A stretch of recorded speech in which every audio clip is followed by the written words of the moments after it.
দর্শক আসসালামু আলাইকুম। আমি আছি জামালপুরে।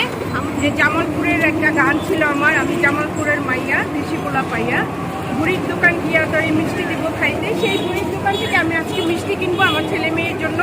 তো এইটা আপনাদের সাথে শেয়ার করতে চাই। আমার সাথে আসেন, বুড়িমার দোকানের থেকে মিষ্টি আর দই কিনবো। সত্যি কি অবস্থা দই? এই সেই বুড়ির দোকান, বুড়িমার দোকান। সেই বুড়িমার দোকান থেকে আমি দই নিলাম, মিষ্টি নিলাম। আপনারা তো জানেন আমার বিখ্যাত গান, আমি জামালপুরের মাইয়া দেশি পোলা পাইয়া। এই গানটা গায়ে তো সমানটা করছেন, সারা বাংলাদেশের লোক আপনারা চিনে। আসলে একটা ছোট 1.5 বছরের ওইটা গান গাইতে আমি ইউনিভার্সিটিতে পড়ে। আমি তো আপনারা দেখছি কিন্তু আমি বিশ্বাস করি না। আমি কি জন্যে আমি যে সময় থেকে আপনার ফিল্মে দেখছি আমি তো আপনার বয়সটা শুরু হয়ে গেছে এবং দেখে আমি তো কাল করা করছে যে আপনি শুধু যারা আছেন বারবার আমি আপনারা একটা